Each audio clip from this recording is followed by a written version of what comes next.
ఊరికనే డబ్బులు వాన కురసాలి అంతే. మనకాడ చీరలు వచ్చినాయి కదా, పటా పటా పటా జనాలు రావాలా, డబ్బులు వాన కురిపించాలా అంతే. మనం ఏం కష్టపడరాదు. అంటే ఎట్లకెళ్ళి లాభాలు వస్తాయన్న? మా కర్నూలు జిల్లాలోన పత్తికొండ తుగ్గిలి మధ్యలోన జొన్నగిరి అని విలేజ్ ఉంటది. ఆ జొన్నగిరిలోన వానాకాలం వచ్చిందంటే పొలాల్లోన వజ్రాలు దొరుకుతాయి. వజ్రాలు వానాకాలంలోనూ దొరుకుతాయి కదా అని చెప్పేసి, వాన ఎప్పుడెప్పుడు వస్తుందా అని చెప్పేసి ఎదురు చూసుకుంటా జనాలు, వానకి ఎదురు చూసుకుంటా చేన్లలోన వాళ్ళు పాపం ఎంత కష్టపడతారు తెలుసా. ఒక్క వజ్రం దొరికితే చాలు జిందగీ చేంజ్ అవుతుంది అని చెప్పేసి వాళ్ళ కాన్సెప్ట్.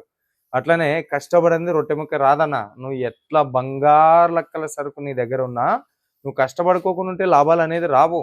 సో మరి కష్టపడాలి అంటే సేల్స్ పెంచుకోవాలి. సేల్స్ పెంచుకోవాలి అంటే మార్కెటింగ్ చేసుకోవాలి.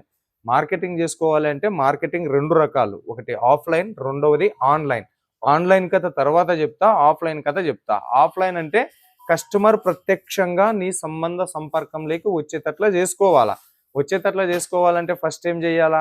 మీరు యాడ్ అమ్ముతున్నారు, ఎక్కడ అమ్ముతున్నారు, మీ ఇంటి దగ్గర అమ్ముతున్నారా, లేదంటే ఎక్కడ అమ్ముతున్నారు, అక్కడ ఫస్ట్ మీకు పేరు సంబంధించిన పలానా చోట పలానా శారీస్ మేము అమ్మబడుతున్నాము అని చెప్పేసి పెద్ద బోర్డు కట్టాలా. అది కూడా అచ్చమైన స్వచ్ఛమైన తెలుగు భాషలో కట్టాలా. ఏమి వచ్చి రాని ఇంగ్లీష్ పదాలతో బోర్డులు కట్టొద్దండి. ఫస్ట్ ఆఫ్ ఆల్ మీరు బోర్డులు కట్టుకునాలా. రెండవది కరపత్రాలు, పాంప్లైన్స్ అంటాం కదా, కరపత్రాలు కొట్టించుకోవాలా. 3 విజిటింగ్ కార్డులు కొట్టించుకోండి. 4 ఇప్పుడు ఉగాదికి ఉరుసులు వస్తూ ఉన్నాయి, రామనవమికి తేర్లు, జాతరలు, రథోత్సవాలు జరుగుతూ ఉన్నాయి. ఉరుసుల్లోకి వెళ్ళండి, పాంప్లైన్స్ పంచండి, చెప్పుకోండి. ఇంకా మీరు చూసినట్లయితే ఇప్పుడు కొద్దిగా ఆటోమేటిక్ మైకులు వచ్చేసి ఉన్నాయి. వాళ్ళు కూరగాయలు పెట్టుకుంటారు చూడు, 10కి 3, 10కి 3, 100కి 3, 100కి 3, 100కి 3 అనే స్పీకర్ ఆటోమేటిక్ కుదురుతుంటది. దాన్ని స్కూటీ మీద పెట్టుకొని పల్లెల్లా తిరుక్కుంటూ వస్తూ ఉంటారు చూడు, గట్లాంటిది ఒక మైక్ కొనుక్కోండి, బ్లూటూత్ లో వాయిస్ ఇచ్చుకోండి. మా దగ్గర సరుకు దొరుకుతాయి, చీరలు దొరుకుతాయి, కుర్తీలు దొరుకుతాయి, లెగ్గైన్ దొరుకుతాయి అన్ని చెప్పేసి దాన్ని కూడా మీ బైక్ పెట్టుకుని ఊరల్లా తిరగండి. సిగ్గుపడాల్సిన పని లేదు. చాలా మంది వ్యాపారంలోనే ఎక్కడ వెనకబడతారో తెలుసా, ఎక్కడ పోతారో తెలుసా?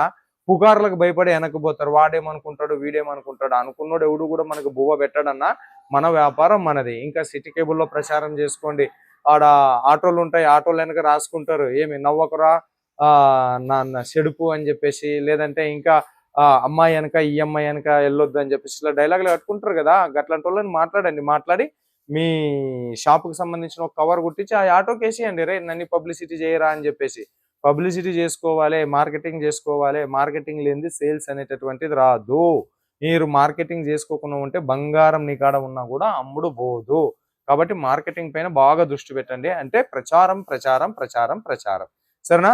ఇంకా మళ్ళా టిప్స్తో మళ్ళా వస్తా. బాయ్.